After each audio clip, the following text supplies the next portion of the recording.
In the year 1280, the English King Edward I set up a commission to mull over, look at Welsh law, to justify invading and wiping out the ancient kingdom of Gwynedd and all of Wales.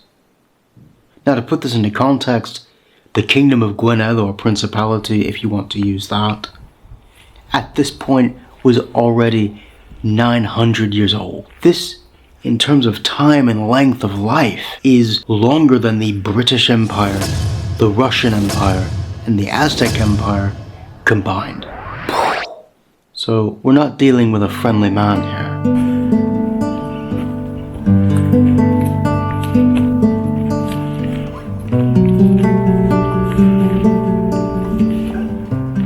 Looking at this history book, Gwynedd Williams' When Was Wales?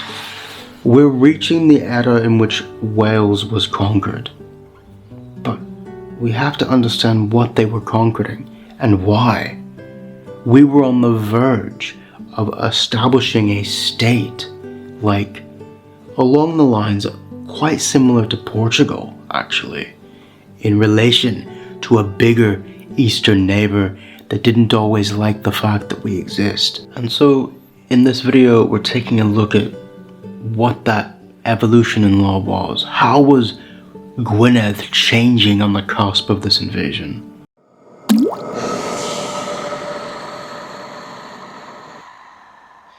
There are 4 paths. The very high road,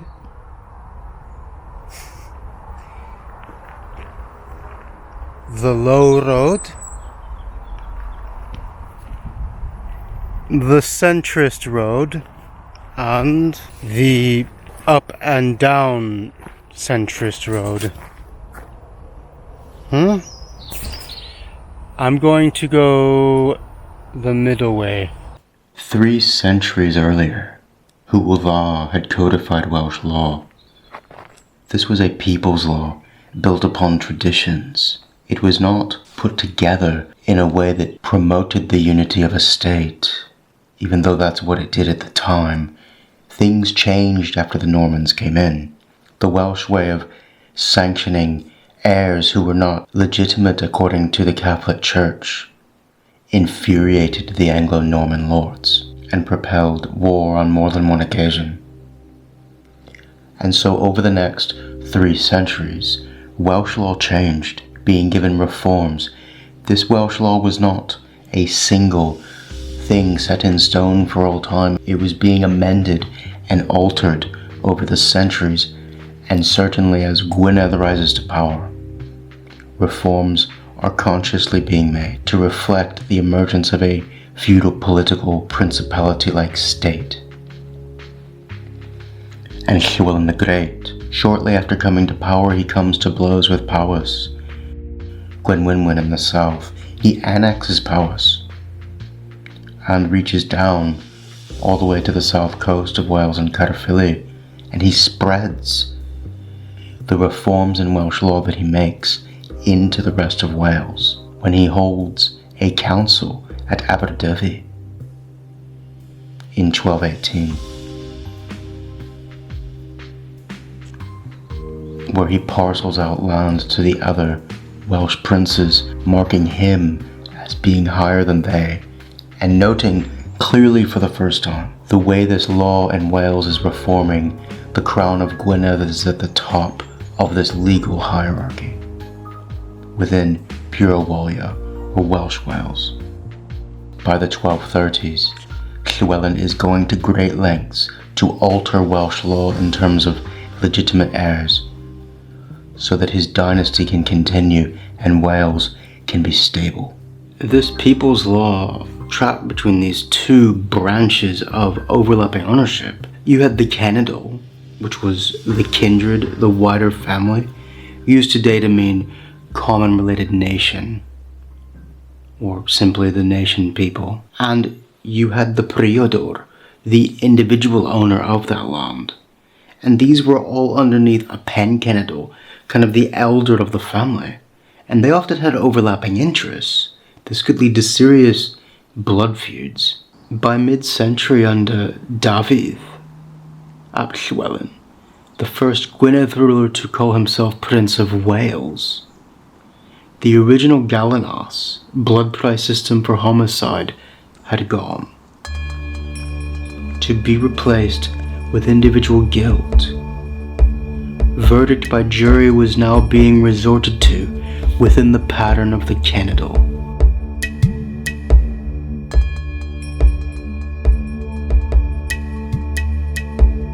This people's law relating to land grew ever more complex because individuals and families at the same time had right to claim the official ownership of the land. So you could have overlapping mortgages on the same property. A pryd, a mortgage, a 4-year mortgage, which could be manipulated by different parties at the same time, and the crown, or the Prince of Gwynedd, manipulated this to gain more and more power. The princes were desperately trying to centralize power, to combat the English crown and form this Welsh state. They used their control over alldidion, or aliens, a class which could be large in Wales. In Welsh law, foreigners were called alldidion. I did explain this a few videos back, but this is important. They were at the bottom of the hierarchy because the law was so deeply enmeshed in bloodlines. Foreigners in Welsh law did not have any rights, and the princes used this to take the property from these people in Wales into their own expanding estates. These foreigners were often English, and this angered the English crown on more than one occasion.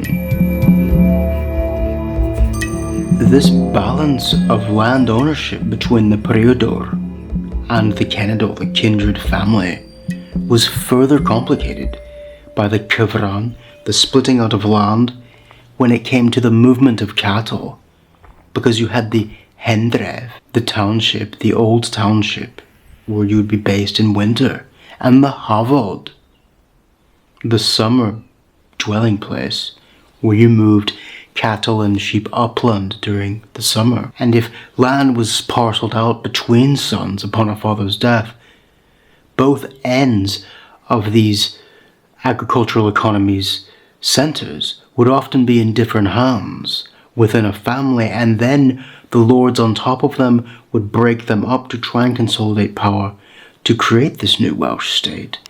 And so you had opposite ends of the Welsh economy, often in different hands, that were hostile to each other. This we were trying to solve. We were trying to get rid of this and move on. The princes spread out favoured men across their domain and endowed them with property to have a semi-feudal lordship emerge around them. By the end of the 13th century, at least in the core districts of Gwynedd, villages of serfs like Llanfaes were growing into the beginnings of miniature towns with the use of money and finance. That's the ultimate modernization. We were finally joining the European world of commerce and prosperity. It was finally seeping into our country. And that was a threat to England, because there's nothing more powerful than having your own financial institutions.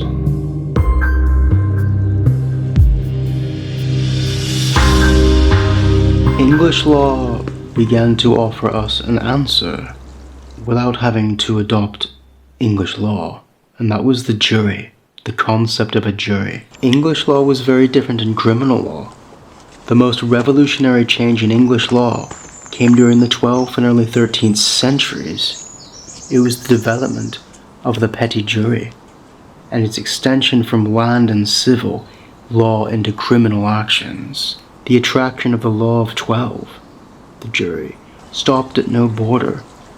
The Welsh in the March, in the east and south, were petitioning for it by the end of the 13th century. In Welsh Wales, or Pure Wales, the law books themselves reflect a discontent with traditional practice of hwfa, and a demand for individual responsibility. And this demand for individual responsibility suggests they wanted to conduct trials by jury, which would require an entire magistrate-supported state above it, independent of England, including the English crown.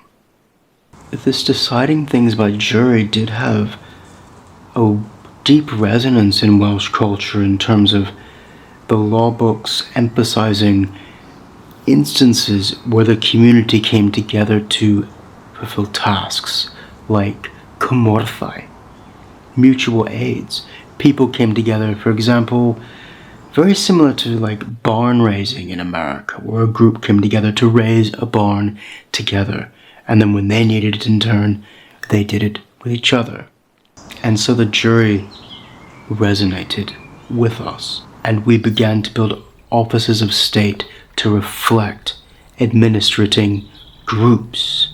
In consequence, there was an intense public life in the cymydau or camotes, where the good men, the gwir da, meaning basically the free men with some bit of land, and wise women, preserved the records of the community and staffed the embryonic jury, whilst the head of the family or kindred, the ben.llywelyn, was a key figure, noted specifically for deciding who was admitted in to the cenedl.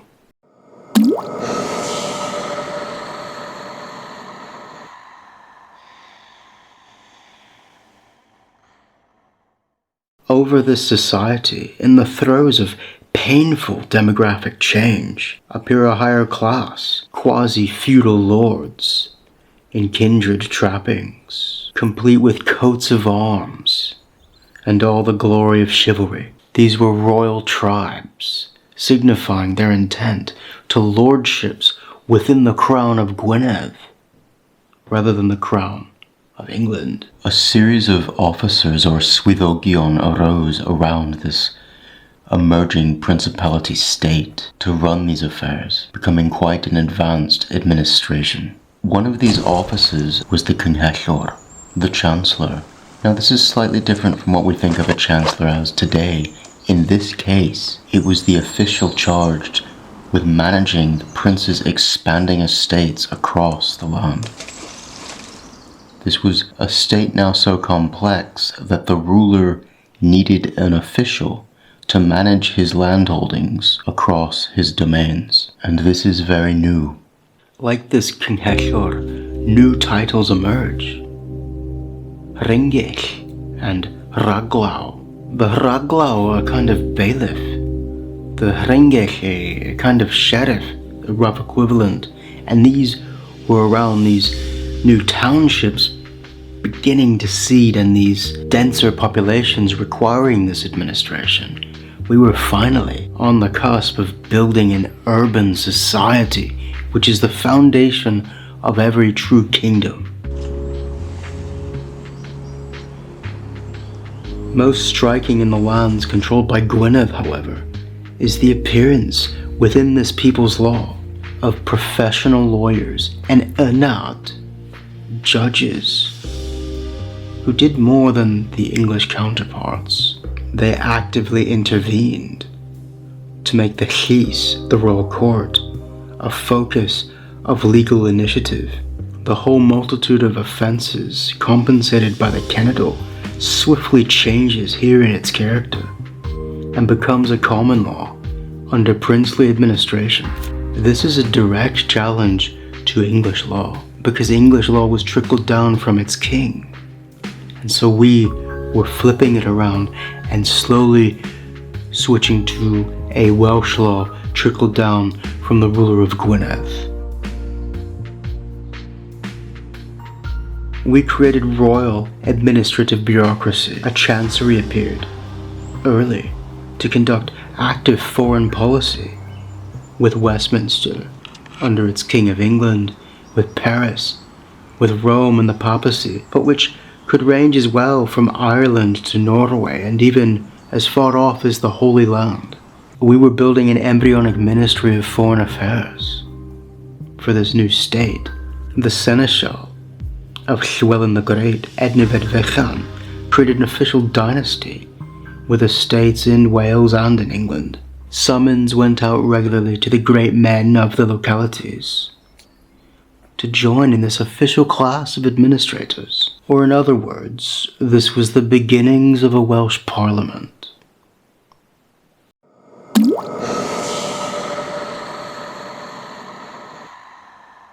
This part on the church is so complicated that it deserves its own full-length feature film about how the English crown used the church to infiltrate Gwynedd, divide it from within, and destroy it.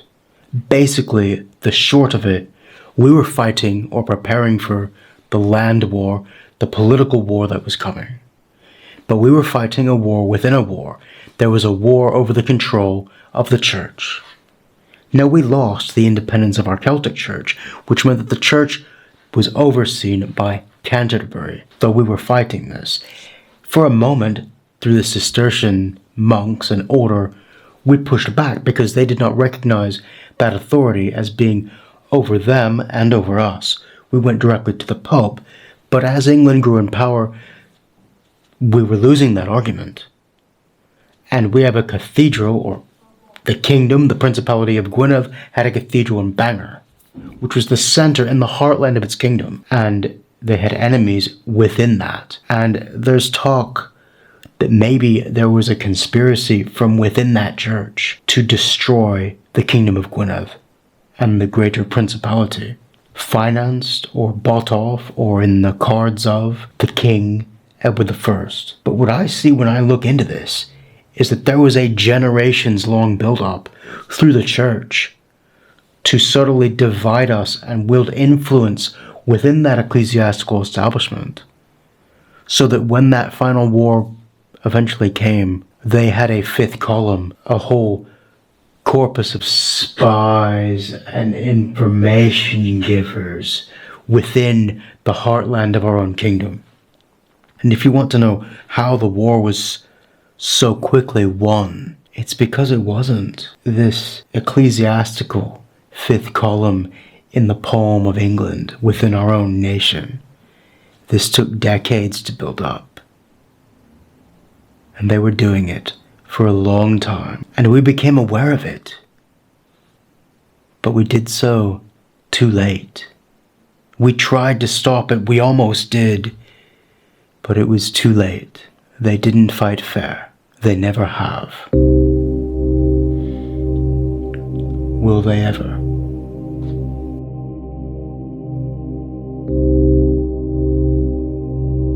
In those same years, some lawyers around the court of Aberfraw were inserting into their texts the assertion that the other rulers of Wales owed tribute to their house since time immemorial. Through the law, the past was being reshaped into a model to be used by Gwynedd emerging as a kingdom against the Kingdom of England in the coming war that I think everybody knew that it was coming. And in this law in the 13th century, we see Gwynedd preparing non-stop, bracing themselves for it, the shapes of our society, growing population, trying to seed towns, gaining a lordship and circling policies and officers trickling down from them to build a hierarchy that could, in their hopes, withstand this. That was the effort. But of course, there were events and policies and battles before then that led to all of this. And this as it came down upon us, the conflict that had been coming. That's what we come to in the next episode.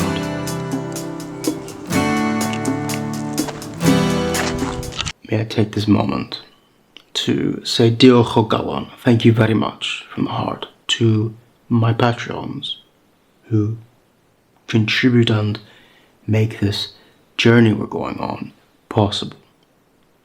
And to each and every one of you who do watch, like, contribute, leave a comment, thank you.